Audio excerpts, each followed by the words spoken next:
Well, hello, everybody. Welcome to episode number 124 of All Out War. I'm Turner, and I'm in the studio with Rosie. What's up, Rosie?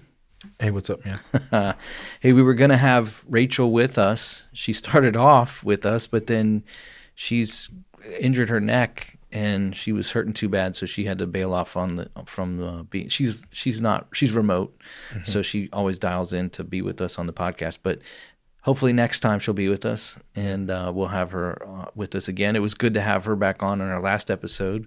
We were talking all things gematria with Lindsay. But anyways, man, what do you know? Hey, did you know that President Zelensky just suspended all 11 opposition parties, becoming a head of a one-party state? Nice. Yeah. All right. Good job, Zelensky, ushering in old communism on your own as you fight communism against Russia. Yeah. No, we were just joking about that, but I see your communism and I raise you. Yeah. It's just crazy. Fascism. But no, actually, did you know that if you were to shoot, that's kind of topical. Okay. If you're going to shoot a nuclear missile and you hit it with a rocket, Yeah. do you think it would blow up? I mean, one of them would, because one's a rocket, right? Yeah. Like a... If you were to shoot a nuclear bomb as it was being dropped, do you think it would explode? I'm not a nuke tech, so I'm not so sure about all that. I'm afraid to answer. Why? No, I was going to say no. It wouldn't. Yeah. It waits till it hits the ground? Well, it says Or is it detonate? causing a nuclear bomb to detonate requires a precise orchestration of events without which the chain reaction does not initiate and the bomb does not detonate. Cool. So, So even if you shoot it out of the sky, it's not going to hurt anything. yep, it won't explode, which is pretty cool. So anti-nuke missiles are a thing, I'm sure. Oh yeah, exactly. That's cool. Another one is, did you know that Haiti eliminated all official racial distinctions by the first prime minister, the Haitian founding father? Is that the Constitution, all Haitians, regardless of skin color, would be considered black in the eyes of the law. Regardless of skin color. It said, Bill Clinton must be the first black Yeah. president, right? yeah. Well, this is in the 1800s. It said, and this guy, the Haitian founding father was Jean-Pierre Boyer, and what is this guy's name? I'm sorry. French guy 1 and French guy 2. Jean-Jacques Delaunay. I can't understand it. Yeah. But in their first constitution, it says race was an ideological concept. What? In the 1800s? Yep. And by securing Haitian citizenship, a person became black. That's weird. Yeah. Isn't that weird? That's like wokeism 1800 style. Yeah. But you know what else? This is not a did you know, but yeah, I guess did you know the same guy Was a woman. He identified as a woman. Yes. Really? No. Oh, okay. No.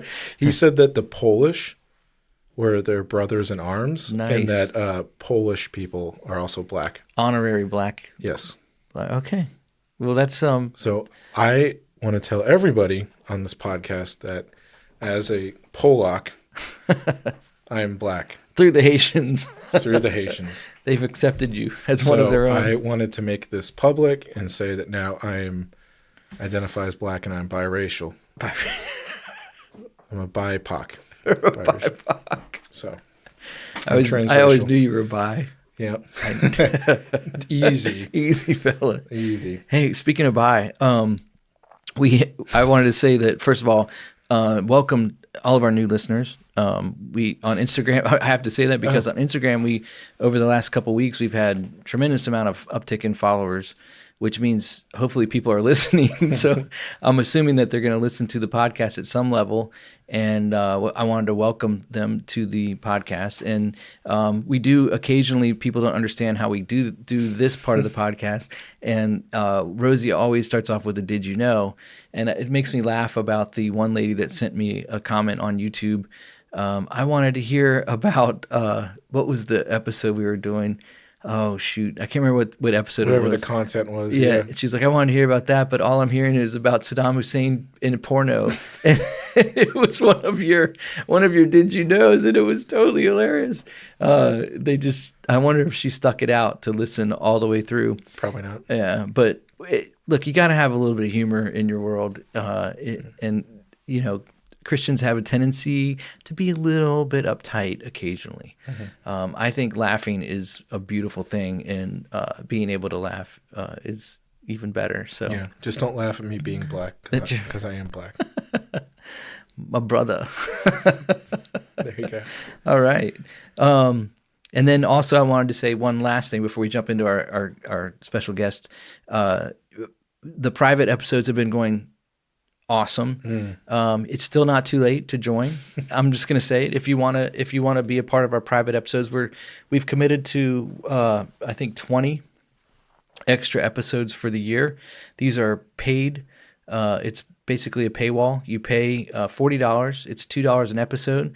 We will probably give you more than 20 episodes, but we're shooting for a low bar of 20, and we're basically it's censor-free material.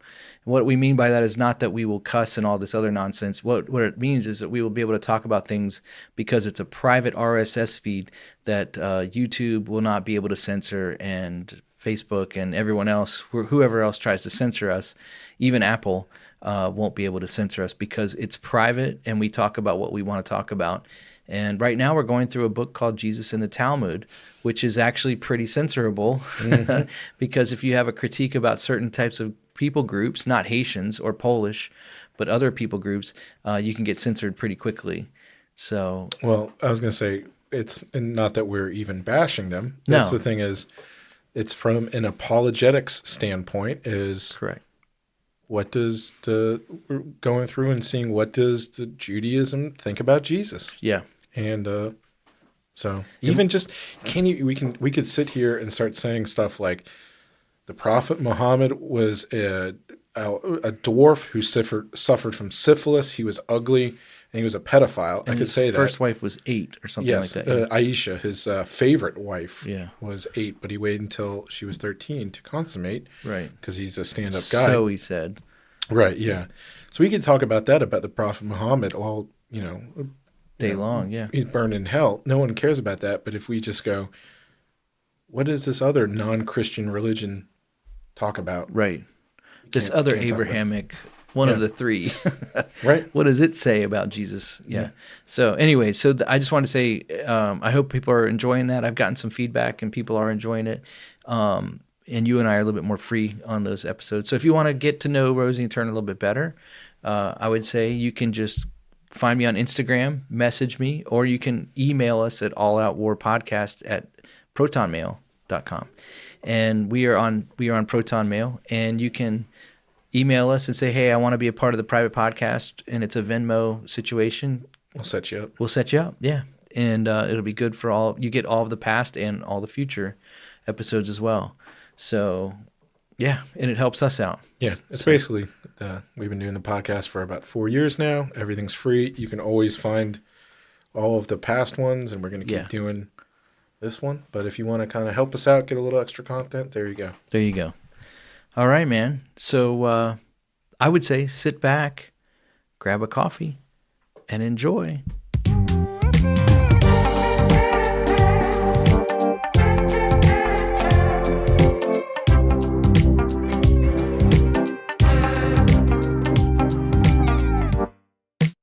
You're listening to the All Out War podcast.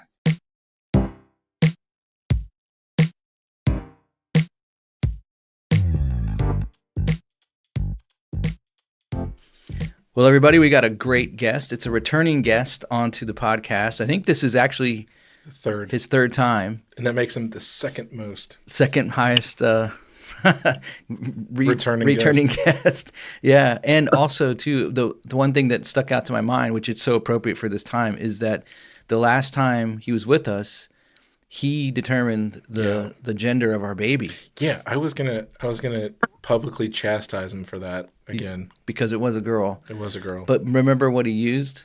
This is what makes it appropriate. Oh. A Russian coin with Lenin's head on it. Remember, I had that Russian coin from when I that's was right. yeah. So, anyways, you guys might remember if you're a longtime listener, our friend John Schweppe is with us, and you can find him on Twitter, and you can also find him at a Substack. His Twitter is at John Schweppe, and we'll put the connection in our show notes for his Twitter handle, and also his Substack is John Schweppe at .substack.com. So you can find him there. John, thanks for joining us on the podcast, man. Hey, thanks so much for having me.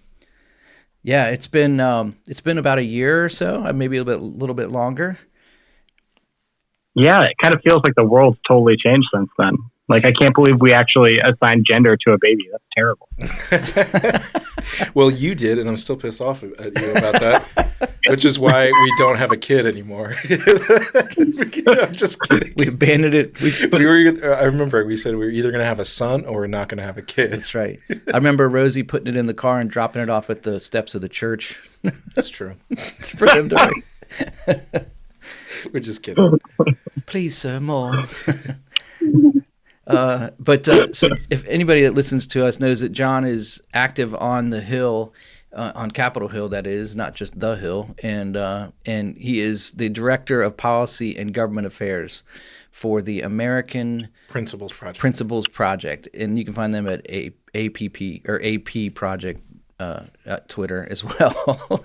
I'm butchering this whole thing, but John is like one of the leading voices in right now and doing some of the best work to help curb internet censorship.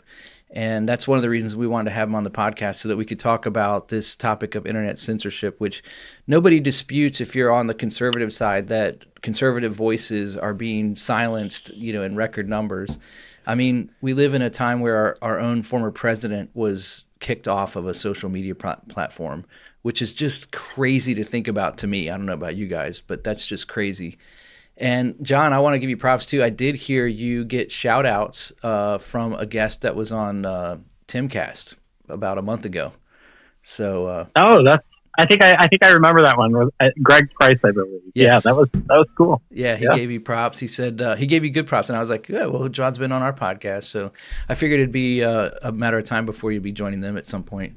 So I hope so. My parents love Tim Pool, so that would be really cool to go on. I'd love that. Would you give us props if you were on there? If I don't know. I mean, going on, I would have to, think about my previous associations. Might have to disavow, But up to this point, I haven't disavowed Rosie, which is frankly pretty impressive. A testament to my character, I suppose. It is. I was going to say, it's you are one of the few guys in our group chat. I'm thinking of one other guy who will you before when I got suspended, or my last Twitter account before the current one that I have, you always would text me and say, "Hey man, I wish I could like this publicly." But that always meant a lot, John. Well, remember we had Cabot Phillips on, and he's distanced himself. He no longer, will. I think if he could get rid of that episode, he probably would.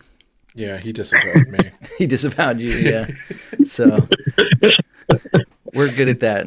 So John, just be warned, you'll have to distance, but we know that deep down you love us. And I know where you live. Remember that.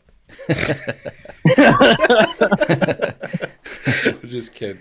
Yeah. But no, that's good. So last we were talking about the internet censorship stuff, and I'm glad you brought that up, Turner, because it's funny, and maybe we can use this as a segue into something else to talk about. But I do think that it's still relevant in terms of, well, just everything that's going on right now. But what has been, we kind of stopped hearing about it. Yeah. Almost like because I remember there was a couple bills that you were talking about and were working on, you guys at APP, and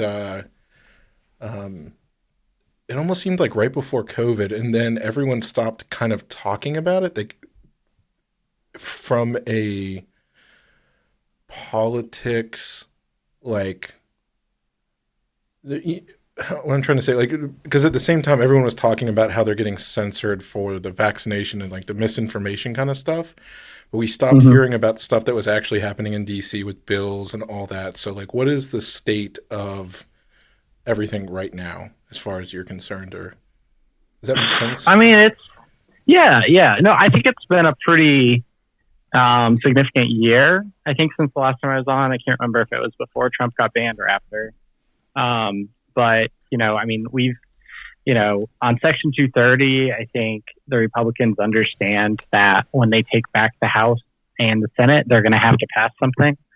That doesn't mean it'll become law. Like, we still have a Democrat president. We still have the filibuster in the Senate. So there's a lot of, problems there. But I know, this last weekend of March, the House Republicans are getting together for like a policy conference type thing. And one of the top topics is Section 230 and kind of getting the entire caucus behind one bill. So there should be some updates, I would say in April or May on that, where I kind of expect McCarthy and Jim Jordan and some of these others to come out with their stuff, and we'll see how good it is. I'm hopeful. But, I think there's been a lot of movement on the antitrust side and a lot of focus on that. And that's been pretty divisive because Democrats have control of Congress. They're Democrat-led bills. So a lot of Republicans don't like them. They worry that they would empower the wrong people. And so that's kind of been where the focus has been. And so I think a lot of Republican leaders have been trying to swat those down, and they haven't really been focused on actually doing something. Meanwhile, I think that's unfortunate because meanwhile, over the last year, censorship has only gotten way worse. You literally now, I got banned for it. I saw Babylon Bee just got banned for it. You literally cannot say that Leah Thomas, the swimmer from University of Pennsylvania, who is crushing women's sports right now, bringing South Park parody to life. And you can't say that Leah Thomas is a biological male. Like, you can't say that Leah Thomas is a dude. I think that's crazy. But a friend of mine, Congressman Jim Banks, got banned for saying that a transgender woman is a male, right? Like, so Right. I think it's only going to get worse. We're seeing it now with we'll get into this, I'm sure, but like the uniparty's obsession with going after Russia, and they're so excited about the mass censorship of Russian media, the mass financial deplatforming of anyone Russian, firing composers who are Russian, and even Tchaikovsky has been canceled in some symphonies. I mean, it's absolutely crazy. And to me, it's hard for me to look at this, even if you take at face value that Russia is the clear bad guy, we should be rooting for Ukraine. I still worry about that kind of exertion of power, because they see us as just as evil as Putin. So, it's coming for us next. For the sake of our listeners, can you just give a real quick overview of what Section 230 is? Because I know a lot of people hear about it, but they don't know what it means or what it is. Sure. So I think, first of all, like the thing to think about with Section 230 is this is like perhaps the most important leverage we have over the tech companies. And that's why it comes up, is because they want it to remain as it is. And so, if we are trying to rein them in, if we're trying to get them to adhere to any sort of First Amendment standard with speech, Section 230 is the way to go. So basically, Section 230 was passed in 1996 as part of an anti-porn bill, and it created a liability shield for these tech companies when they removed content. So basically, it was, you can't sue them for removing your porn, and it was trying to help clean up the internet. It was also, hoping to make the internet a place where you could freely discuss things and, have a digital public square. That was the intent. It's now it's become something that really has bolstered the valuation of these near $1 trillion companies. And I think it's something where we should revisit it. Like, if these companies are acting in a way that's hostile towards American values, why are we providing them this ability to just totally, dodge any legal culpability? And when I say that, I mean, I'm including things like if you're a victim of sex trafficking and they used Facebook, you don't have the ability to civilly go after Facebook, right? Like that's insane. So I think, when we talk about Section 230 reform, we're really trying to rein in these companies and give people a chance to sue them. And hopefully what that'll do, what we can do is, okay, we'll give you this immunity, but you have to do A, B, C, and D. And A, B, C, and D hopefully are, saying you can't censor. And so I think that's the goal of what the Republicans are trying to accomplish. Okay. That's a big help, because I think that people hear about it, but they don't realize what it means. And so I appreciate you sharing that. So as Rosie was saying, to piggyback on that, like what's the most recent that you've been kind of sensing? I know you said that at the end of March they have some stuff coming up, but do you think that there's real movement after the midterms that something would happen? Is it worth kind of putting stuff on pause until then, until it looks like we might get control of something? No, I think it's an issue that motivates the base. So I think they should be talking about it 24/7. I don't think it hurts us at all. They should be telling the base that they have a bill and they're planning to pass it. As long as, the Democrats don't stand in our way and we have to elect as many Republicans as possible. I think in the near term, it has been quiet. And I think a big reason for that is that McCarthy, a lot of this is stemming from the House now, because McConnell really hasn't led on this issue at all on the Senate side. So you have, a few various messaging bills coming from different senators, but it's not organized over there at all. Where on they're actually very focused on antitrust too. Where on the House side, they don't want to do antitrust. Leadership doesn't. And so they have been focused on 230. So McCarthy came out, I want to say it was about a year ago, and established this tech task force and basically wanted to centralize this process. So instead of having, 50 members of Congress introducing their own Section 230 bills and then trying to magically piece all of these together into one, he wants to centralize it and make sure that they can actually come out with one, which makes a lot of sense. Mm-hmm. The only problem with it up to this point, which I'm encouraged, I think it's moving in a better direction. But initially, the bills that were coming out of the centralized task force were pretty weak compared to, say, some of the ones we helped, right. author, right? So, so I think a big part of the last year has been trying to politically pressure them to be a little bit stronger. I've made some frenemies, I suppose, in that process. But I have seen a big movement where a year ago, their idea of Section 230 reform was, requiring these companies to adhere to their own terms of service, mm-hmm. which I think is like a do nothing bill. Okay. And now they're all out there talking about we need to have a First Amendment standard online, and that's the condition for them getting the immunity. We have to go after that. We have to have a private right of action where we can sue these guys. Like there's a lot of things that we've been saying for several years that we're starting to hear from, kind of milquetoast Republicans. And I'm really encouraged by that. Yeah. Sorry. That is just like the movement, like you said, and maybe it is the I mean, it's just the Overton window being pushed. You know what I mean? Like all of a sudden, and I don't know. Maybe we can't talk about this or anything like that. But I was thinking of much in the same way that, let's just use over the last year and a half or so. There's a lot of topics. I mean, John catches the brunt of me ranting about how much I hate conservative media and how I hate like everybody. And but like the biggest thing, and I swear this will make sense, is that we had these guys that were like exactly what you said, like milquetoast, like just run of the mill, like not saying anything that was even too controversial for like what right wing stuff. Like you couldn't talk about race, you couldn't talk about certain countries' influences, things like that. And then all of a sudden, there was this big push. So proud of you, by the way. Thanks, man.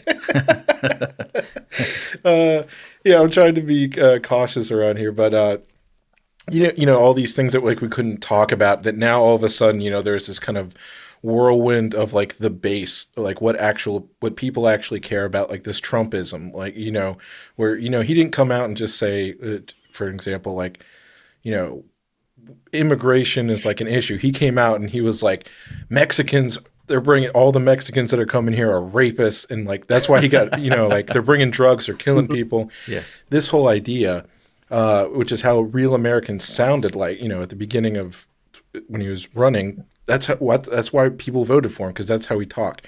And then all of a sudden now there's kind of this resurgence of it, especially under Biden, of, like the Overton window is being shifted, and now all these people are starting to feel a lot more comfortable being able to say stuff that like used to be relegated to like, that's a real far right, talking point about, clamping down, on this kind of stuff. And do you see that in the same way of like with this bill, that like now all of a sudden that since the tide is shifting so much in the base, that like there is going to be this research, like do you think congressmen and senators, and maybe I'll open the floor up maybe to move to a different discussion in a little bit, but do you see this groundswelling of people that are actually emboldened and are actually going to bring bills that like do what we want them to do? Yeah. Does that make sense? It makes perfect sense. So first of all, like, and it's funny because I don't think we've ever actually talked about this, but that is exactly how I see political action working. Like I actually have a really hard time pronouncing Overton, but I always say, I use that analogy, right? So like, for an example, I'm just kind of giving you an insight on our strategy, but like we endorsed all 6 of these bipartisan antitrust bills that are predominantly Democrat supported, but they are bipartisan. Mm-hmm. And, I don't think they're the perfect bills. I don't think it's necessarily the cure all the speech, but, I think what ends up happening in my conversations with Republican members and with their staffs is, I'll say, yeah, we're endorsing all 6 of these. Can you get on 3 of them? Or, we're endorsing all 6 of these. I understand you don't like antitrust, but what are you going to do on Section 230? And here's some ideas we have. And so I think that, on the tech issue, you have to do that. Mm-hmm. And then on the social issues, which I think we can get into, but like that is everything. So I think, it's easy to like kind of bash our generational forefathers, I suppose. But I think for the longest time, the conservative movement was filled with eunuchs. Yeah. And like, they basically were unwilling to push the envelope. They just were happy to have a seat at the table. So if leadership told them, hey, we need you to calm down about abortion because abortion doesn't poll well, they would just do it, until SBA list finally came around. And I think they started to change that. But like, and now I think what's happened is that the activists have really stopped buying into that. And so, someone like Kevin McCarthy or Mitch McConnell, you have to constantly be just an asshole to them. Right. Oh, sorry. No. You're good. You're good. But you have to constantly be pushing these guys because their comfort zone is doing nothing. Mm-hmm. And so if they feel the political pressure, if they feel like, the Republican activists are really upset with us, maybe they won't show up to vote. I think that actually does force them. So like we're able to do this on the women's sports issue. Mm-hmm. Early to kind of show Republicans like, hey, this is an issue where you can actually talk about the insane transgender agenda and get away with it and not be attacked. And then as soon as they were just starting to get comfortable with this, our organization doubled down and we're like, we need to ban sex changes for kids. What are you doing to talk about that? And I think it gives these guys whiplash a little bit, but like, that's what you have to do if you want to get anything done. Where if you just sit, were the good little activists that did what you're told by leadership, we'd still be talking about religious liberty. And frankly, we'd probably have the Equality Act passed into law by now. So like, I really think as activists, it's okay to be, pushing to the extreme. The other thing though, is that we do have to recognize that if they come to us at all, you do have to reward them for it too, right? Like we're playing a game here. So like with the Kristi Noem fiasco, which for your listeners, Kristi Noem vetoed a women's sports bill last year. Yeah. She was totally wrecked by conservative media online. APP was a big part of that. Yeah. And then at the end of last year in December, she signed a women's sports bill, and it was stronger than the one the legislature passed in February, earlier that year. Mm-hmm. So, and then when she does that, she's kind of a little dishonest. She like pretended that, she was there the whole time and all that, but Right. you got to give her the W. And so, because she came to you and she decided that the political center of gravity is where the activists were. Mm-hmm. It isn't, I mean, since I don't, most of our listeners, and in fact, I would say all of our listeners don't have the opportunity to rub shoulders with the same people that you're rubbing shoulders with, but isn't there anyone that when they look at what's going on, they look at this and go, this is actually insane, even if it's a political opponent of theirs that's being suppressed or censored or canceled? Don't they think that it's wrong? Like, are they willing to admit that?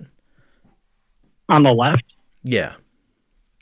So there's a few, I have a few friends that are on the left that I work with on like antitrust and stuff like that. I would say they're not woke, but they are by far the minority on that side of things. If you look at elected officials, every single Democrat elected official, with the exception of maybe like Joe Manchin, is out there talking about how we need to clamp down on misinformation.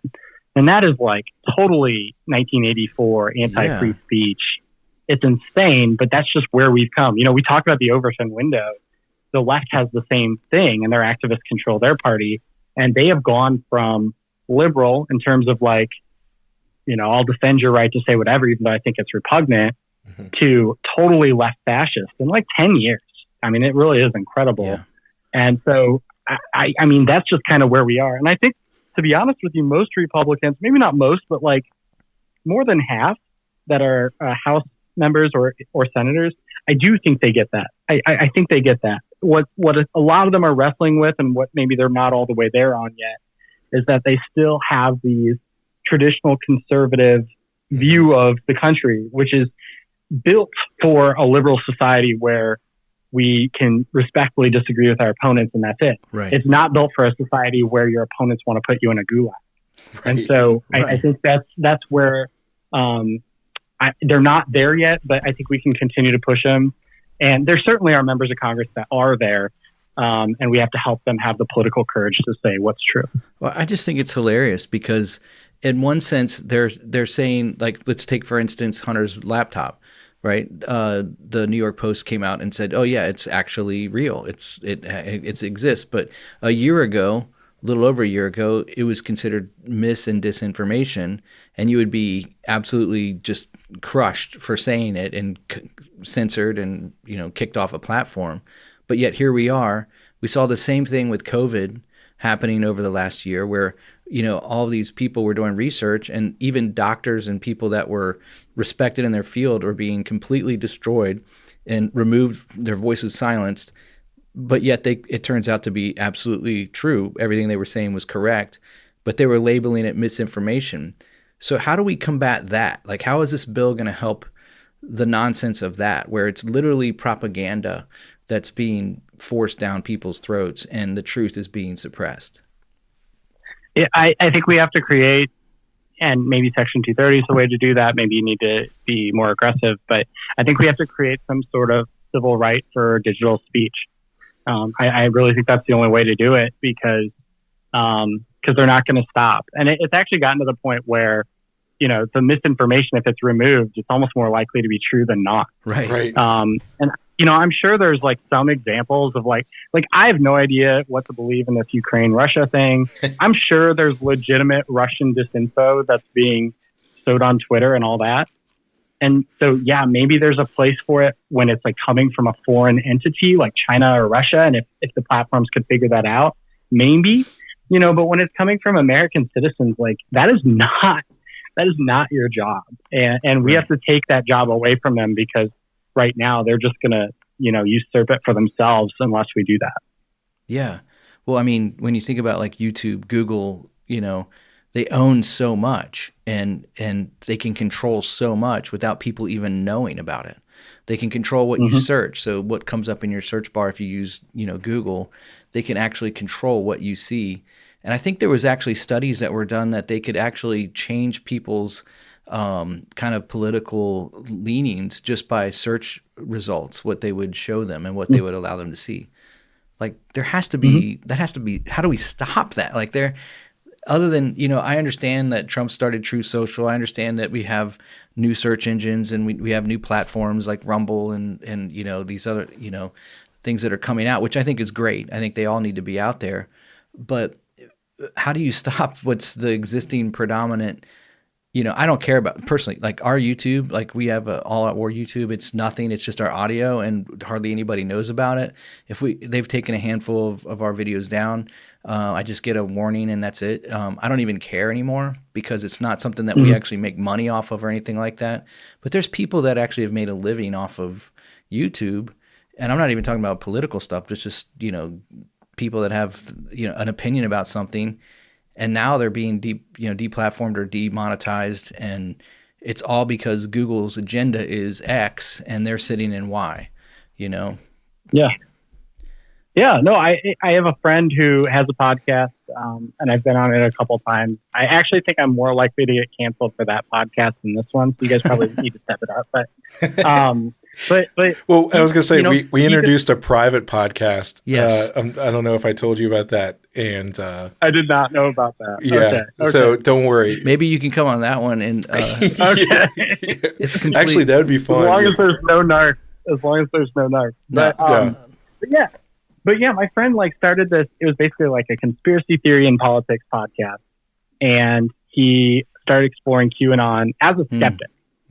As a skeptic, but he had someone on who was a QAnon guy and they had conversations and all that. And, he had built this small business basically from his podcast and, YouTube demonetized it. Right. And I think they took down his channel once or twice. I can't remember if he still has it, but that's just ridiculous. The thing about, for the longest time, conspiracy theories were, something we made fun of people like Rosie for. We'd have the conversation and we'd be like, that is the dumbest thing I've ever heard. Go on, because it was fun. And, but yeah, they've just gotten to the point where they just are obsessed with choking off speech. And so getting to your point, Turner, on speech or what our solutions are, Google's even trickier because we're talking about, basically you almost have to have oversight on their private algorithm to know what they're doing. Yeah. That's going to be pretty hard to do.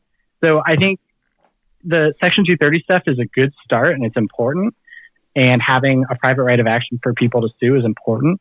But I really do think antitrust has to be part of this equation too. And the reality is, why do we all use Google? It's 92%. And the reason is because Google has all these integrated products. That's why. We use it because, they have Google Maps that goes with Google Search. They have Gmail. They have, all these, their ads is integrated with their services too. And that's why we use it over Bing or DuckDuckGo or any of these other ones. And so I think if you break up the companies and basically force it where if you're a information platform, that's what you do. You can sell ads, maybe that might be fine, but you don't get to have all these other lines of business that makes people really depend on you and have to be on your site. And if we had 10 Facebooks and 10 Googles and 10 Twitters, I really think that would take care of the problem because you would ultimately start to see people going towards where the speech really is. But in the meantime, we have this problem, and I don't think we're going to fix it overnight. That's for sure. Yeah, and I was going to say that is an interesting point. I don't know if you've ever heard about this. It's called the dead internet theory.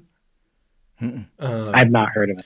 So basically, the whole theory is it's rested upon the fact that Google is basically. So first, I'll say this because you guys both know, maybe listeners too. I'm a huge nerd. I'm a cyber guy. I'm a computer science guy, and I always hate when people call DuckDuckGo a search engine. And I'm not saying for either of you guys. That's the thing on Twitter. They advertise themselves as a search engine.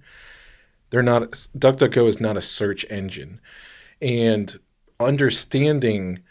So what DuckDuckGo does is that it basically provides kind of an oversight proxy kind of service that then does Google searches on your behalf, but it tries to make them neutral.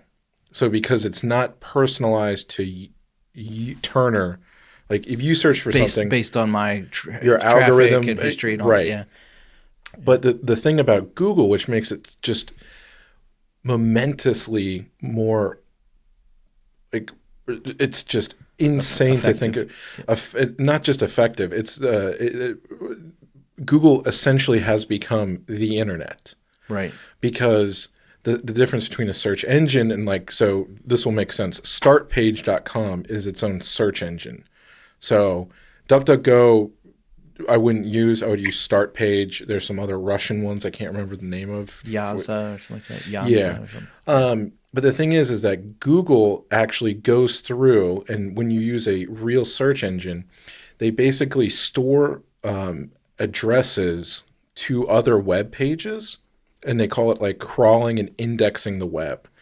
So basically what Google, indexing It's insane, man. is, if you think of it as like they just have a big address book, and it knows when you type in, I want to see Turner's webpage, it goes, oh, we know where Turner's webpage is because we went ahead of, we've already know the address. Yeah. So we're going to bring it up for you. And they can, because they're making those links, that if all of a sudden Google decides, I don't want anyone to find out where Turner or John, what their address is, or anyone, they just stop listing it.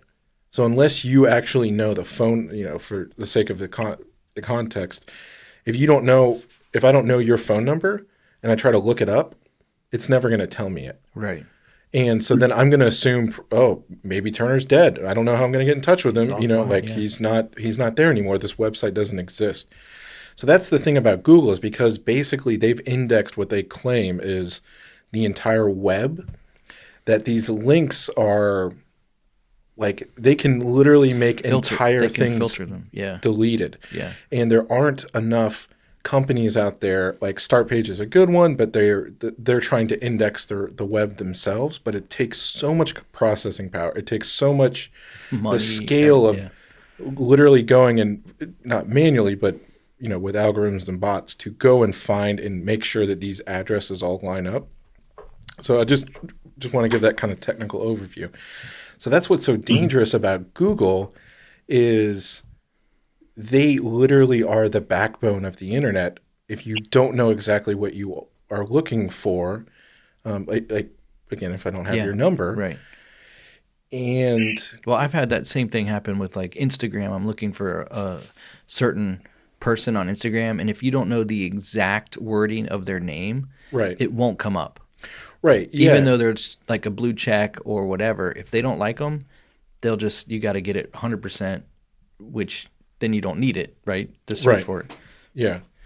But I mean, I think when you're talking about a company, like that's this massive scale like that, and then all the other products are integrated within that, like it really, really, really, and that's why we're, you're still talking about tech censorship stuff. Yeah.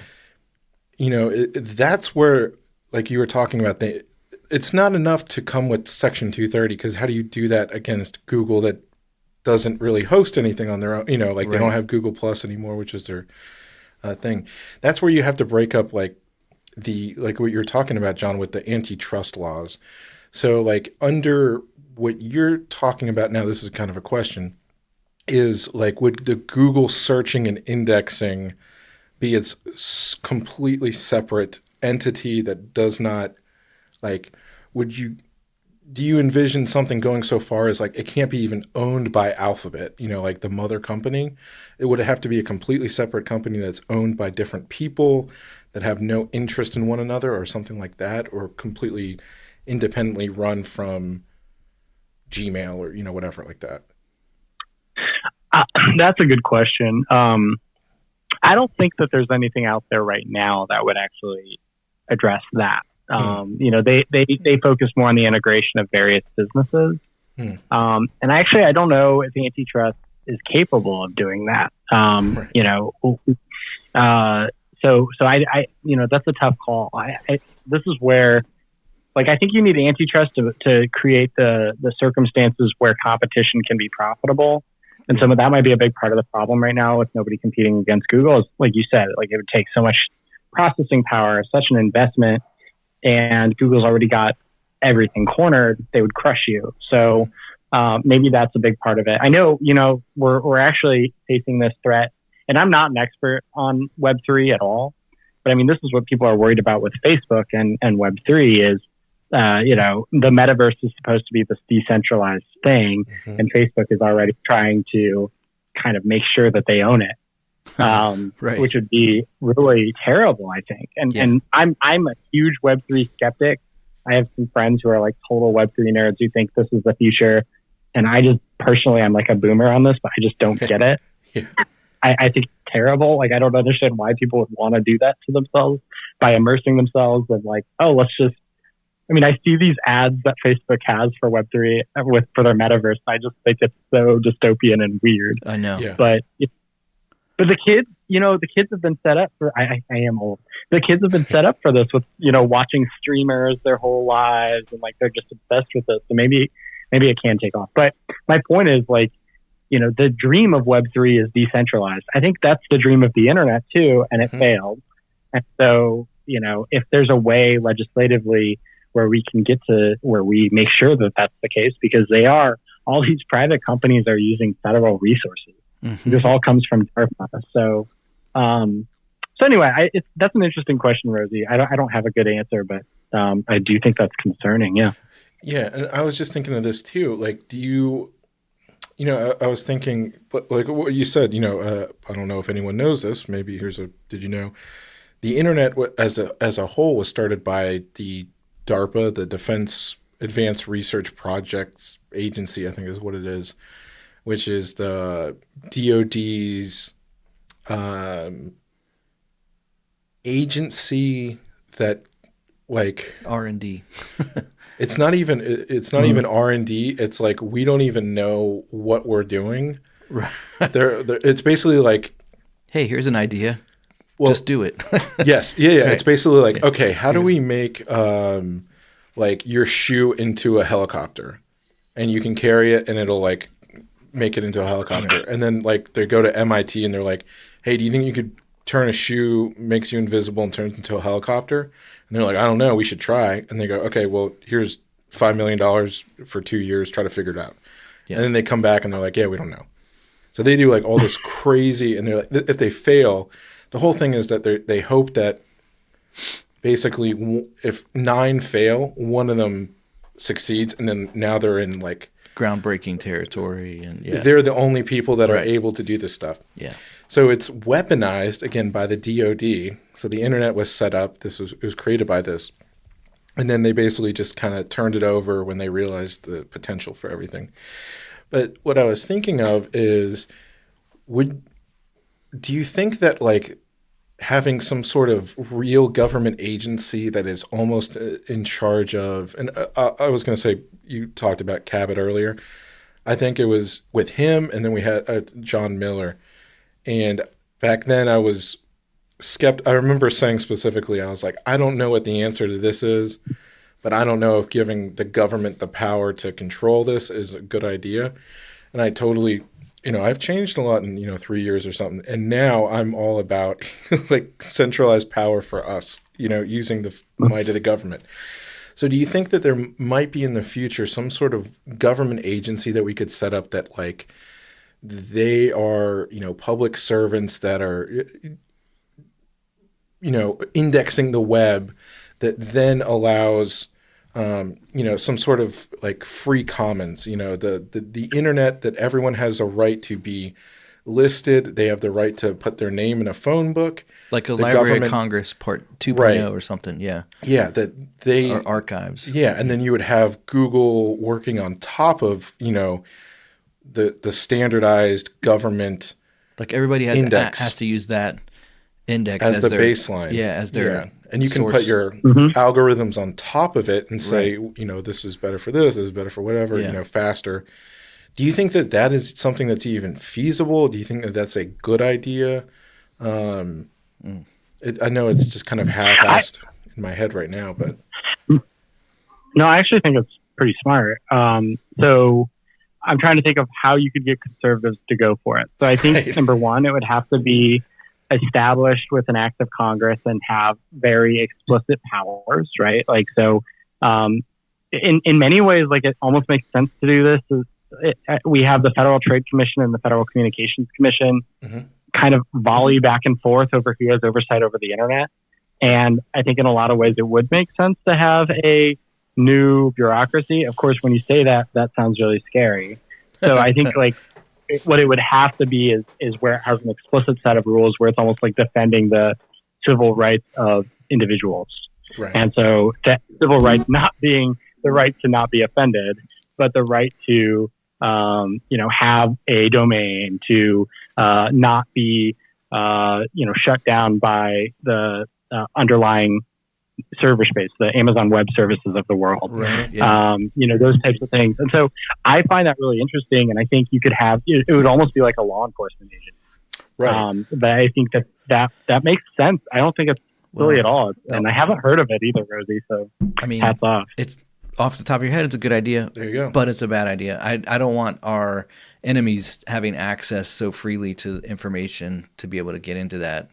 What do you mean? Like that archive of everybody's web address and all that stuff. I don't necessarily want them having access. There's just something I think about. They already have access through Google. I'm not sure. I mean, there's still a little bit of protection there, but I don't know. I just think there might be a national security thing there. We might have to do levels of that archive where tiers of privacy or something like that.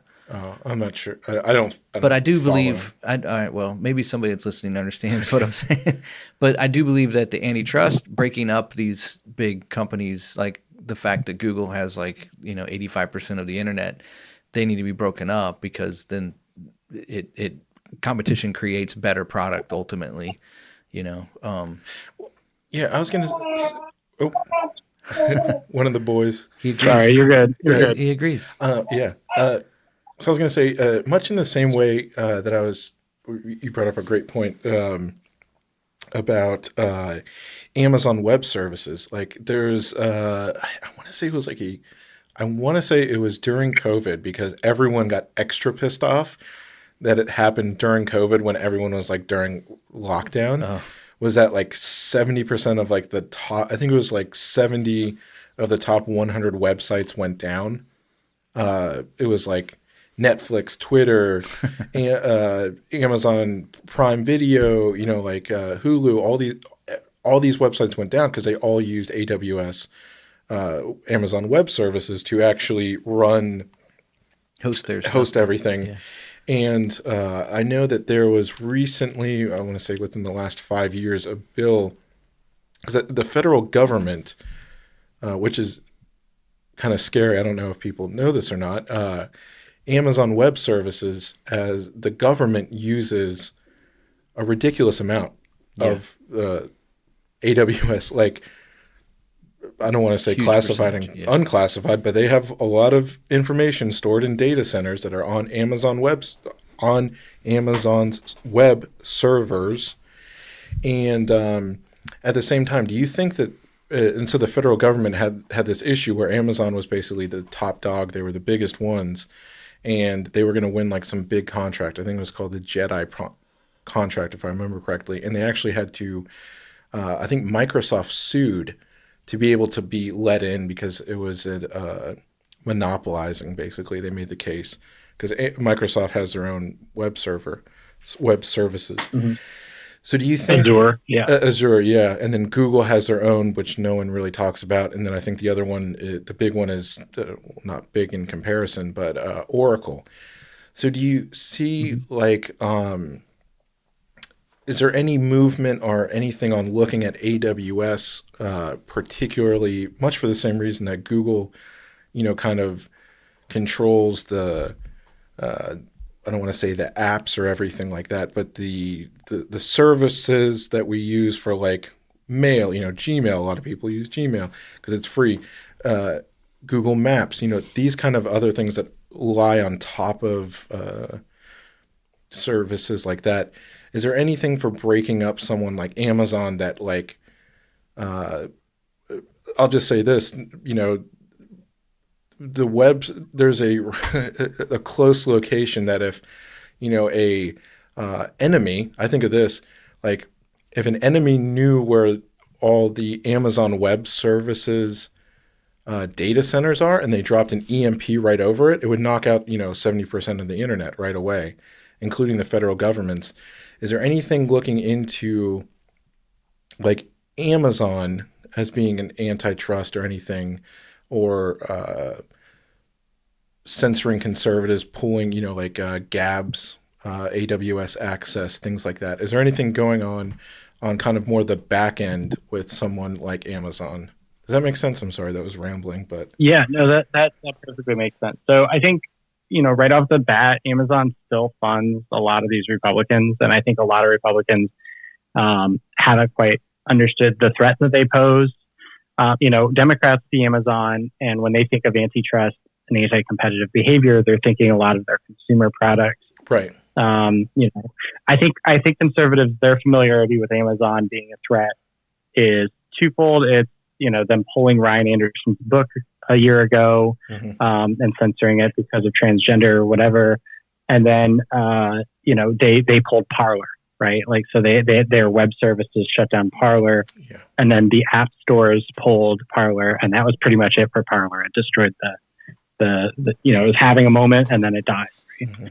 And so no is the answer. Like, I don't think Republicans are there yet, and they haven't figured out the threat it poses. The other thing is that AWS, even though it has, I've heard the same thing as like a national security concern, that AWS has almost like a monopoly on government stuff. But they're still, I think, only like 30% of the market. And so I think a lot of people of the cloud hosting market. So I think a lot of people are still not considering them, worthy of antitrust scrutiny at that level. And there's also like, there's some good competitors that are coming out, like RightForge is a conservative competitor, and they're building up their server capacity. And, I know they're hosting Trump Social. So, I do think, like, I'm with you. Like, I think it's like something we should absolutely do. But I think that, for Republicans to get there, they're going to have to see an immediate need to, invoke the Leviathan of big government. And I don't think they're there yet on Amazon. Mm-hmm. What's your thoughts on Truth Social? What do you think about that, man? I want it to work, guys. Like, I'm a big fan of trying the competition, and if the bad guys squelch you, like, I mean, at least it gives me more ammo. But Yeah. I'll be honest. Like, I have the platform, I'm on it, and it's just a Twitter clone, and it's like it's not as functional yet. And so I'm a little disappointed with it right now. Like, I want to use it. Like, I've tried to force myself to post there, but like, it's not easy to search or interact yet. And so it's just missing a lot of what makes Twitter addicting and great. And so I think they can improve it still, but I'm skeptical. The president is apparently skeptical too, because I think he's posted there once. So That doesn't fare too well. That's for, hilarious, man. Yeah. Oh, man. Because is it still invite only, or I think it's still beta. It's still beta, but Okay. like, I think most of the people now who were on a waiting list are on. okay? And so it's just a matter of like, I think they're soft launching and they haven't done a hard launch yet. But I mean, all these problems still exist. I have friends who are over there. I don't want to, disparage it. I think what they're trying to do is good. But I mean, just to be honest, like, they do need to have something unique from Twitter too. Just calling tweets truths Right. and Right. retruthing things, like, that's stupid. my Like, that's not, this. And so, Retruthing. Oh my god, I'm cringing that's hard. kind of my, Yeah. You know what it reminds me of? it even says posting your truth when you do it. Like, It reminds me of like how, like, I don't know if you've ever seen like Christian t-shirts whenever they like try and do like a play off of like Harley Davidson. It's like Holy David's son, and and it looks like Yep. the same logo and everything. That's what it feels like to me when you're describing this, Yeah. And no, that's a really good comp. Yep. yeah, it's that's what's like very I think you hit the nail on the head. Like the whole like fun, or why I was so addicted to Twitter, was just being able to. Well, it wasn't fun at the end because no one saw my tweets because I was black shadow banned. But I used to enjoy like seeing all the leftists. Like I don't like I live in an echo chamber. I am happy to admit it. I don't care. I don't like, as far as all my friends believe on the same side as me. I ingest other media that is from the other side, but I don't want to interact with anyone in my life that, Right. Believes differently, because we just don't get along.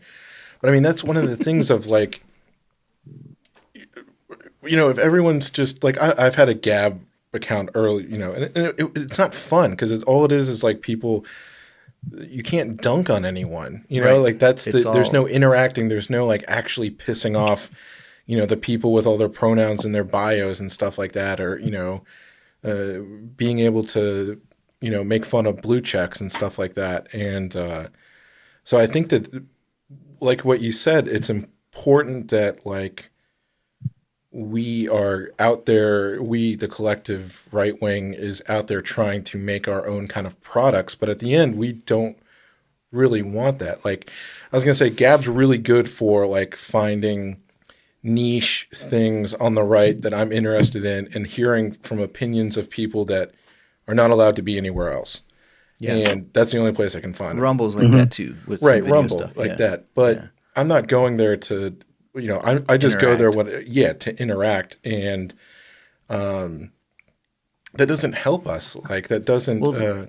The other thing too is people have invested years in gathering a group of, quote unquote followers or whatever, and following people they want to glean from or whatever, and you got to start over from the beginning again, and you can't just transfer everybody over. Like that's hard. That I think one of them tried to do that. Like I think probably Parler. Yeah, they tried to like make all of your Twitter followers that were available follow you. It's such a stupid it was weird. I don't know. Yeah. But I mean, so it's like a whole starting over. I do like the competition side of it, though. I like the competitive side of it. I think that's going to help it, because if something does get traction and then it pulls away, like say Rumble, for instance, takes away from YouTube in a massive way.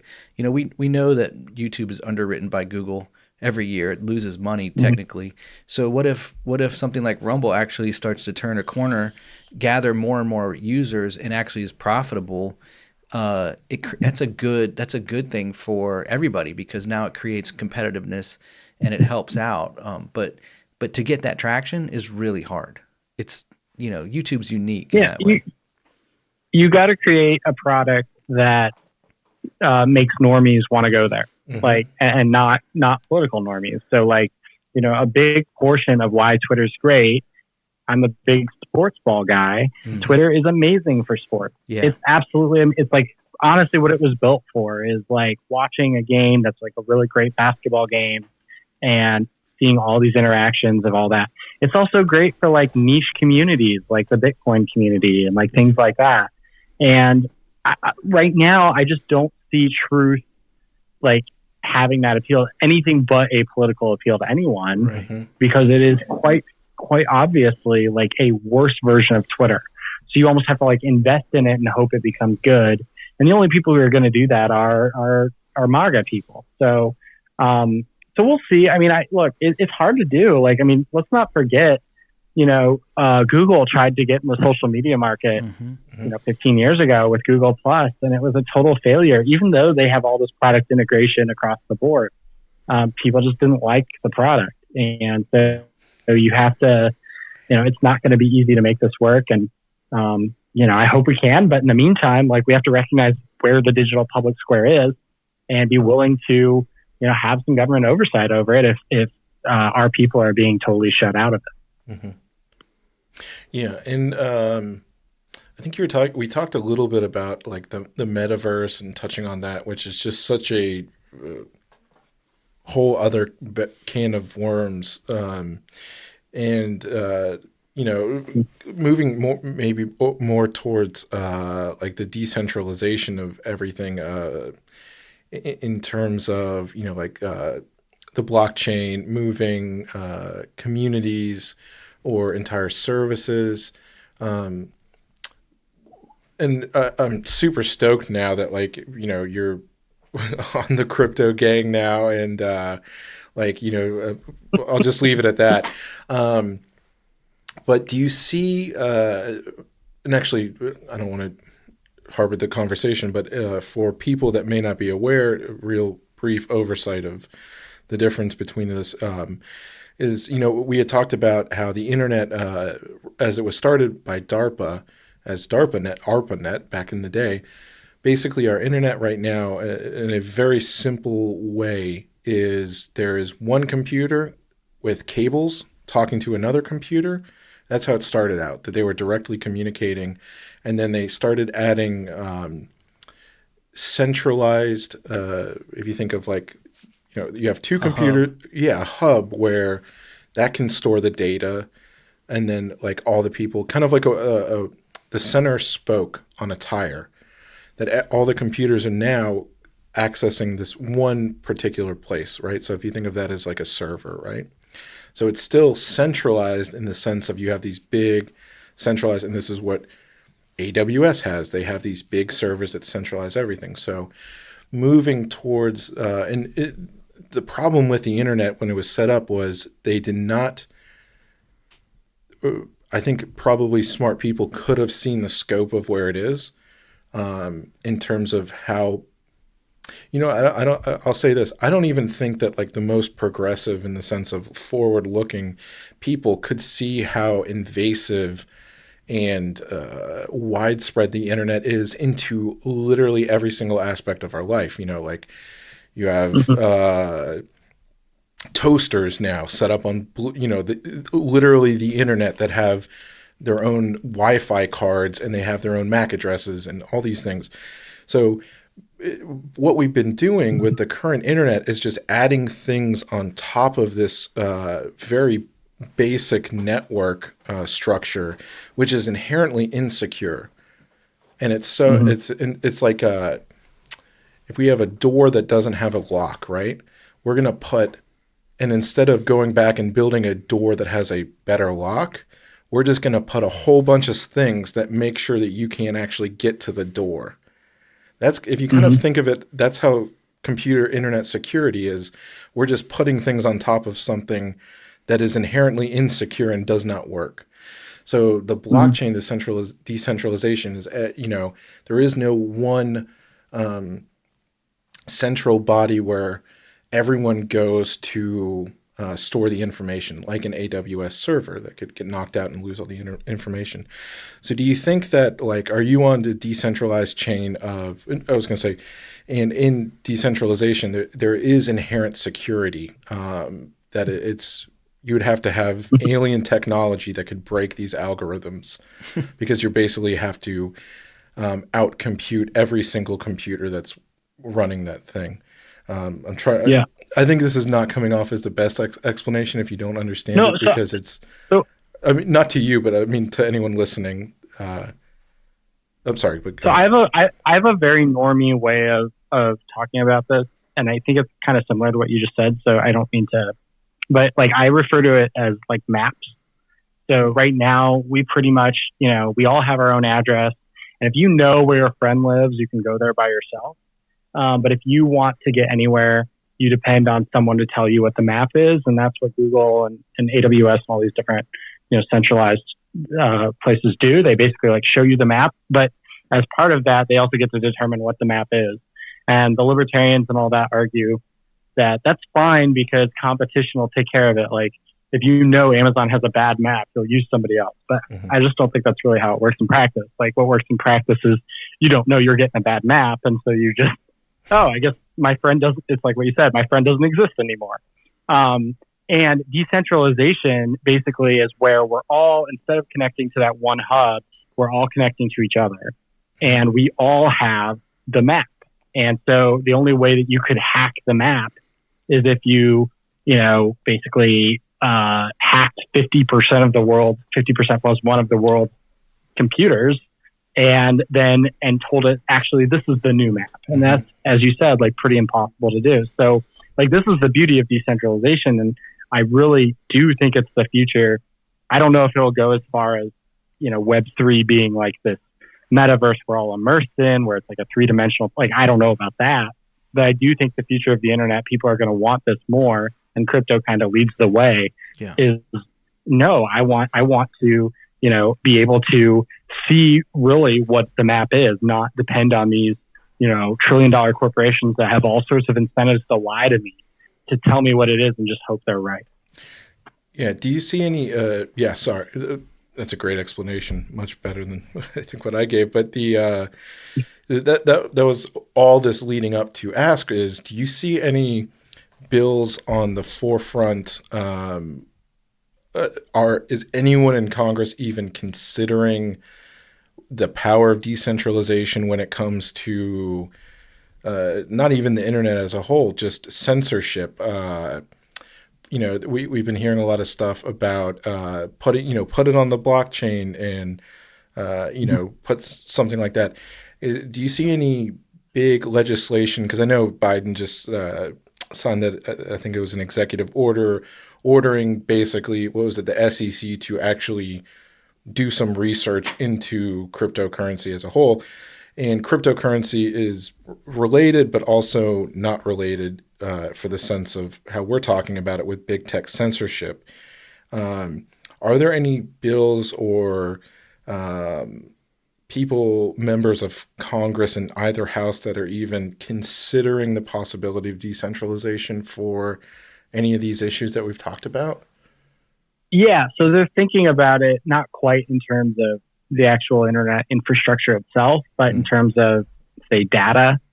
So there are interoperability bills. One of the antitrust bills in the suite of bipartisan antitrust bills that came out of the House Judiciary Committee is a interoperability bill where basically, you have to, Twitter has to give up its data of you so you can plug and play into other, platforms.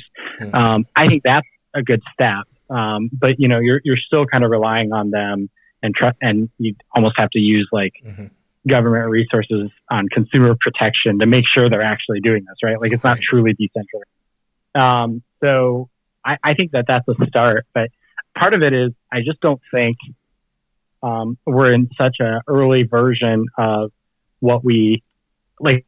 The decentralization is the future. You know this, Steven, like, you are all bought in on this, but like, I think this is kind of like 1993 in terms of like what the decentralization boom is going to be like. And so I just don't think Congress is anywhere near understanding it. And then once they do understand it, they're going to be so freaked out by it because it gives the power to people in a way that they probably are not comfortable with.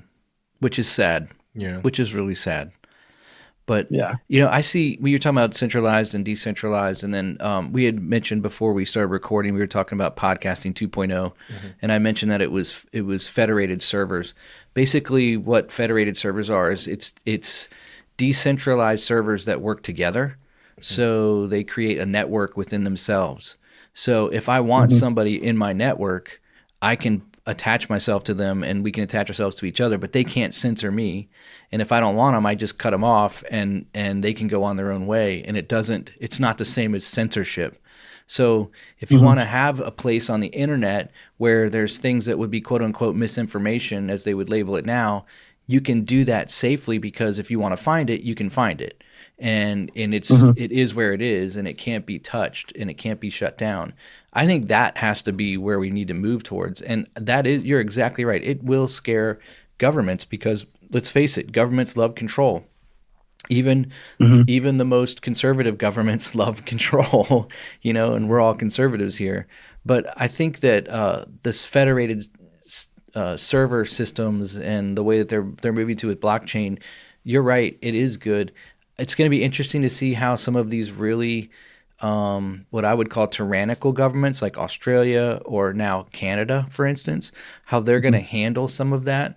I mean, when you saw what happened with Canada after the trucker rally, with literally taking money that was given and holding that money and taking it away from them, and then freezing bank accounts. Like, I don't think I've ever seen anything like that happen before. And we have to guard from that being able to happen again. Like, we cannot let that happen here in the States. They're going to try for sure, you know? Yeah. And I mean, my opinion on that, to be honest, is that decentralization actually can't save us from fascism or whatever you want to call it. Right. I mean, it can help you by hiding your assets or whatever, but they can still like hold your family, you know, at the point of a gun. What are you going to do? Right. Yeah, So like, I still think when we look at like what happened in Canada, while I see Bitcoin as like, you know, an important thing to guard against that, I suppose, you know, the reality is that people are going to have to rise up if that happens here. And, you know, what I love to see in Canada is that, they did rise up and they rose up peacefully, because what the left wanted there, what Justin Trudeau wanted, was to do a January 6th, right? Like they wanted to script this out. They wanted one person to be, you know, to lose their shit, and that would be it. And then the whole thing would be invalidated. And so I think it was so disciplined of the truckers to make it a peaceful protest. I think they had a huge effect. But we're going to have that problem. I mean, I think I don't think it can happen here. I really think that we can, the American people are strong enough. We're seeing right now, like the resistance to what the woke people are doing. I do think there's going to be a pushback against this, and we'll see if democracy is strong enough to kind of triumph over it. But like, I mean, we are going to have to really wrestle with what we're willing to do to protect liberty. And I don't think the American people have even come close to thinking about that yet, because we're still such a prosperous nation, and still, at least compared to the rest of the world, a relatively free nation. Yeah. Well, you know, the woke, you know, what you were talking about earlier, the woke kind of culture that we have, that's, for whatever reason, I've yet to meet somebody that will admit to being woke. Like, I guess it's like I guess it's like somebody who's communist back in the 60s, you know, right? Like they're hesitant to admit that they actually are woke, but yet they have these belief ideologies and worldviews that are completely in that woke, you know. Speaking of that, I saw the best tweet. They called this guy, this swimmer guy that we were talking about earlier. I forget his name, but they called him Propeller Penis. I thought that was the best cut down ever. It just helped him. That's what made him win. But by the way, I saw some other thing. I don't know how true this is or not, because I couldn't quote unquote fact check it. But it was basically he's ranked like 400th or something like that in men's. But he's like, oh, it's true. Yeah. I mean, I believed it, but I just didn't know if it was true or not. Yeah, no, it's true. I mean, I think that I do think he's trans, or well, first of all, that's not a thing. But second of all, I do think he thinks he is, you know, a girl. I think it would. I don't think we've gotten to the point in our culture where a dude is literally like concocting, like, man, you know, if I just do this in public, like I could be a dude in private, but if I just do this in public, it could really pay off for me. No, I don't think we're there yet. I do. I think we are there. I do think we are there. I do. The Juwanna Mann thing. So that, you remember that movie Juwanna Mann? Where the guy decides, wait, I could go dominate women's basketball. Right. I think when we see that happen, then, you know, it'll be interesting. But look, the problem is this: like, this transgender movement is growing radically. Like, it's a social contagion, especially to girls, to young girls. So like with the sports stuff and all those, you know, I think it's you see the men transitioning to women, and that's like more, you know, something that we can in our minds like be like, oh, this is really bad and outrageous. But like, if you look at the numbers, like, it's predominantly young girls who are getting caught up in this transgender phenomenon, and then, you know, they're going in, they're getting puberty blockers, cross-sex hormones, they're getting their breasts hacked off. As, you know, 13-year-olds, right? Like, so that's, I think that's where, I mean, you know, this whole thing could be its own podcast, but like, that's where we really have to be thinking. The Leah Thomas thing, while I'm glad it's happening because it does show the absurdity of gender ideology, like, I don't think it shows the seriousness of the threat it poses to our kids. Yeah, I agree with you. And we should just ban TikTok for that. So 100%. It's CCP. it's insane that we allowed it. Trump tried, and then the administrative state wouldn't let him do it. But we really should. Like, that's a no-brainer. Leah Thompson, is that the swimmer's name? Thomas. Yeah. I heard the interview after he won the race, and he doesn't even try though. I know you think he's real about it, but he doesn't even try. She's like, the lady was like, so how does it feel to? Well, she was like, how's it feel to win? What'd you think about when you were coming into the race today? And he's like, well, I didn't really think much about it. I just wanted to have a good set running, or whatever, swimming. And he literally didn't even try. I was just like, oh, come on, man. This is crazy. Yeah. It's true though. It is. It is. It's I saw the copes that like some of these guys are just posting posted on Twitter. Someone it wasn't on Twitter, didn't see it on Twitter, but someone shared a tweet where it's like this guy, and he's probably, I don't know, 6'2". Like he's a pretty solid dude. He was probably 190, 200. He had some meat on his bones. He was in he was like, oh yeah, I do Brazilian jiu-jitsu. And like next to him is this girl who looks like she's like 5'2", like 90 pounds. I know where this is going. You see that? And he was like, I'm a purple belt, and I can handle my own, like no problem with fighting against guys my size. But this girl just kicked the crap out of me, like blah blah blah. And like even I saw people with literally like. But was it for real though? No, he was 100% serious. Yeah. Yeah. And all these people, it's kind of funny to see like. It's easy to look at swimming and you go, okay, they're not hurting, like a guy's going to, easily beat out the this. Physical, right, yeah. Yeah, but or even basketball, like a woman can, there can be women who are really quick, really agile, and can shoot threes all day on guys. They can move around. I can see it happening.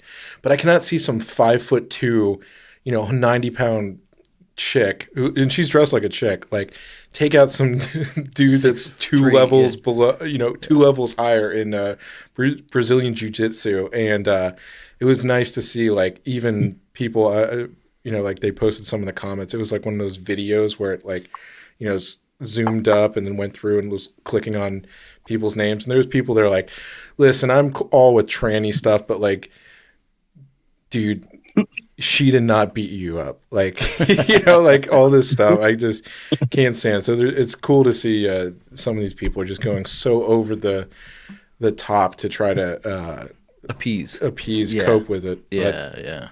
I was going to say maybe. Well, it's good. It's so funny because like people, and I've debated so many people about this online, but they'll come at me like, we had an ad where we were showing the girls racing against the boy, right? And, people came at me and they're like, I guarantee you, my daughter could outrun you. And I'm like, well, yeah, I run like a 13-minute mile. Like, yeah, that's probably true. But, the thing about all athletics, and it's literally all of them, is the outer ranges, the left side of the bell curve.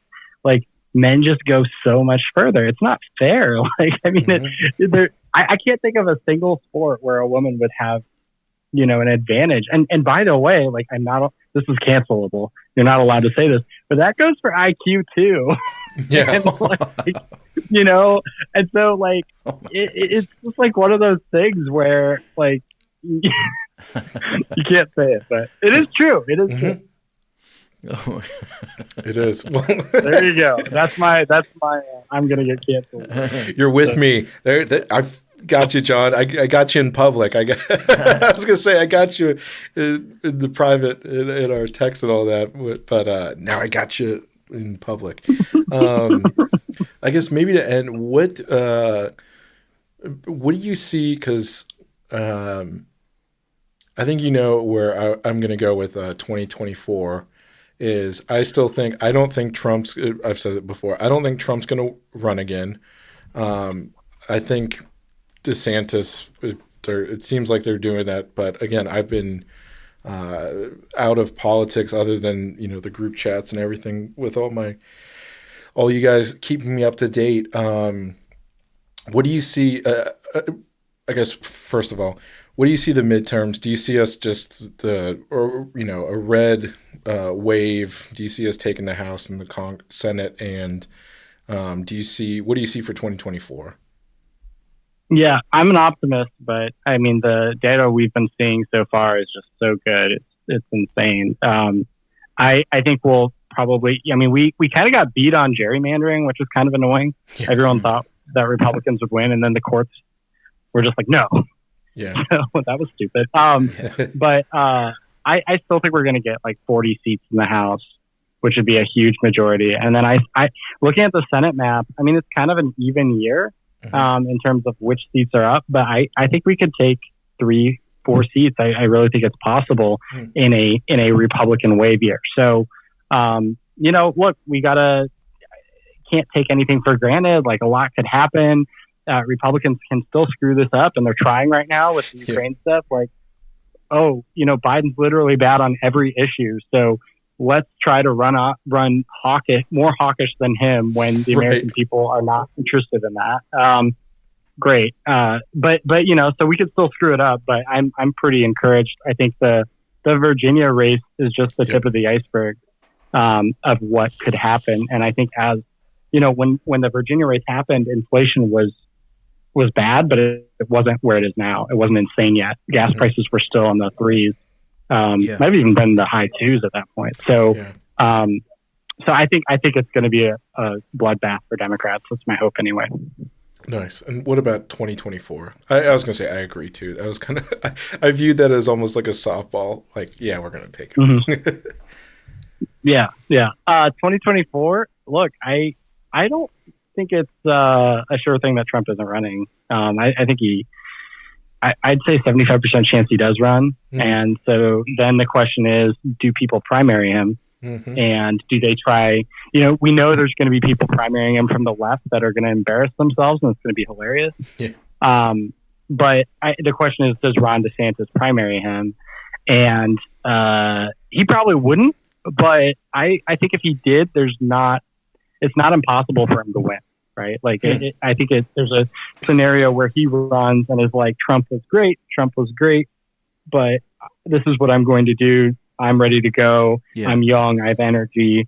And I could see that taking over, especially if Trump doesn't handle it very well. But I mean, the thing is, Trump is seriously the most gifted politician we've seen in our lifetimes, probably. Maybe, I mean, I'm not old enough to remember Reagan. And so I think it's likely that he runs, and I don't buy the conventional wisdom. Like, I think Trump could beat the tar out of Biden in a rematch. I don't think it would be but of course, that the institutions and the left would go all out to steal it, just like they did last time. 100%. So, well, that's the bigger concern.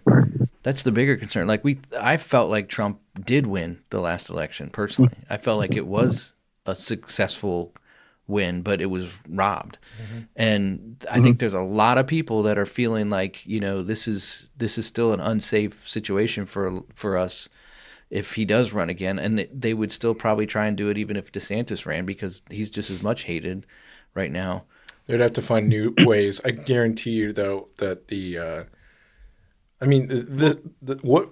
thing that they had been doing with the mail-in was the big thing. The mail-in, well, and the system's literally changing votes and all that. Right. 2 a.m. That has been going on, and this was kind of an out. John, you made a great point about just Trump being Trump. Is the reason nobody, because we've been using the voting machines for like over 10 years. No, like earlier than that, longer than that. They didn't have computer voting machines in the 70s. And I remember my first election was for Bush and Jr. And it was a digital machine. Oh, well. Yeah, I think they were talking about the Diebold machines in 2000 when W. Bush won. Yeah, because of Chad. So they've had them at least that long. Yeah. Well, yeah. Sorry, I was going to say the my old age electronic served ones. Me well for once. Well, George, I hate to say this to you. Maybe you pulled a senior moment. The George Bush Jr. didn't run in the 70s. No. I'll give you a hard time. No, I know he didn't win in the 70s. But I mean, that was the whole thing. They had the algorithms that were changed, and these purely electronic systems versus they didn't have hanging chads back in. You can't have a hanging chad if there's nothing to actually punch through it. Right. But I was going to say that the reason that these machines that have been used for decades were never caught before, no one cared about this, was because it wasn't Trump, and because I don't know if anyone didn't figure this out. Republicans, like these systems in place were used, I guarantee, in local elections, in county elections, in school board. I don't know, maybe on school board. Yeah, I mean local, but like state. There are Republicans out there that they did not talk about because they know that this helped them get into office, and so it was kind of an unspoken thing that everyone just kind of lets it go, and we're going to just control it. Yeah. So now the problem is now everyone is going to be checking all the things, basically everything that happened last time, all the systems that are in place. Yeah. They're not going to be able to do it, but they are working on new ways to change it. So it's going to bring a whole new level of scrutiny that they're going to come out with some wacky stuff. I still think too that there's a possibility that there will be some states that will decertify, and it could cause a whole bunch of controversy here leading up. For sure. I think Wisconsin might turn it. I don't know, but if that happened, that would be crazy because he's been in for a year, right? Can you imagine? Yeah, I mean, this is the thing. This is the thing with the left is with that election, they were totally prepared for a binary outcome. One being where Trump won, and they did a January 6th, right? Mm-hmm. And the other being where Biden won, and they acted like they were the stalwarts of democracy, and any criticism of the results was, anti-democratic. Like this is what they do on every issue. It's so insanely Machiavellian. Like they just literally will just take whatever side is convenient for them and then make the most passionate process arguments. And Republicans have fallen for it for so long. And it's just like, get over it. Like the election, I don't think, Stephen, like, unfortunately, I was disappointed with the Trump lawyers because I don't think they proved enough of the like legit cheating that I'm sure absolutely took place, but we couldn't prove it. Mm-hmm. But like, the legal cheating that took place. Yeah. I mean, we're talking about millions and millions of votes. And that's where, like, I just look back at it, and this, I guess, is what gives me hope, but I don't know how we stop the cheating again. Hopefully these bills from the states help, but, like, Trump got so many votes. Yeah. I mean, like he, at the end of the day, like, maybe we lost because of COVID or whatever, but, like, he was a successful president, and the American people affirmed that. And unfortunately, Biden found 81 million. So. Yeah. Well, he harvested somehow 81 million. But yeah, I think the voter ID would be a big thing and stop the mail-in voting. The mail-in ballots are just that's just such. Yeah, and Republicans need to go hard on this and just say, you know what, stop with the early voting. Like this is ridiculous. Vote on election day. That's what the founders intended. Like, you shouldn't have 30 days to vote. If you can't, I'm fine making it a national holiday or whatever. So there's no excuse. Yeah. But it's like 13 hours or 15 hours that the polls are open. Like, you can go find time to vote. Like, give me a break. Yeah. Yeah, for real. But, the Kraken is being released, so it's all going to change, John.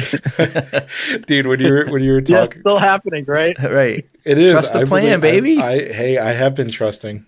Listen, I have a source that was telling me about some ankle monitors and some military tribunals you guys don't even know about. Oh, they've been happening in DUMBs, in deep underground bases.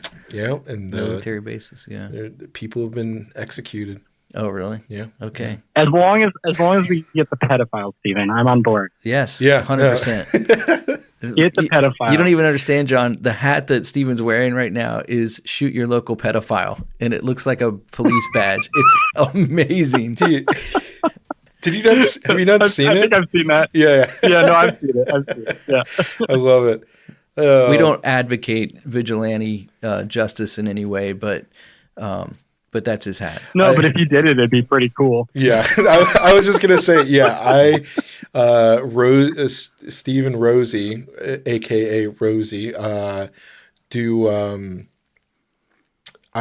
not say that anyone should do it because we live in a society that is run by Satan. And we are in a fallen world.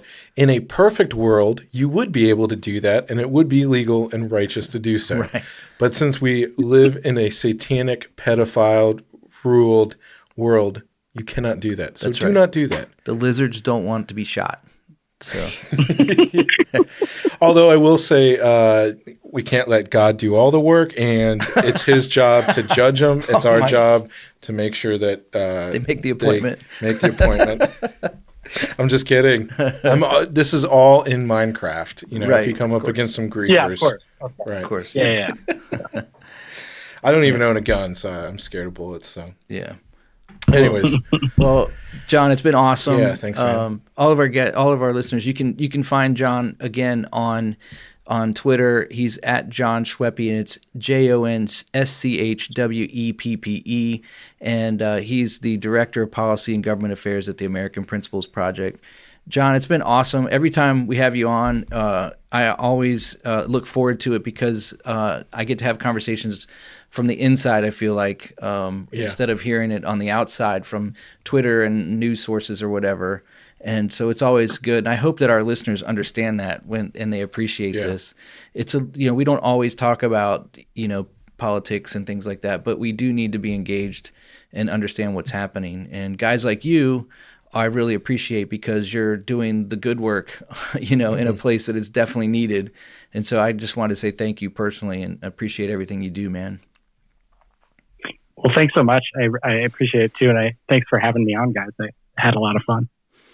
So excellent. Yeah, man. And when you're on Timcast, just don't forget to give us All Out War a shout out. All right. Say, hey, they discovered I'll do me. a little shout out. Okay.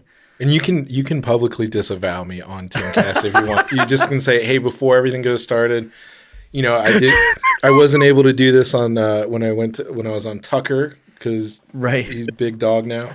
I just want to go out and throw and say, my boy Rosie, I disavow you. And you can even just do it that way. My boy Rosie from All Out War Podcast. Yeah, I disavow him publicly. Yeah, and people will just search us for that. You can for getting kicked out of the sushi restaurant. I disavow you. Also, he's got a podcast called.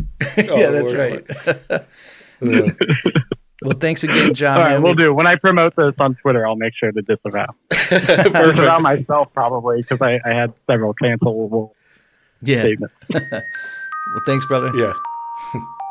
All right, take it easy, guys. See you. We'll see you.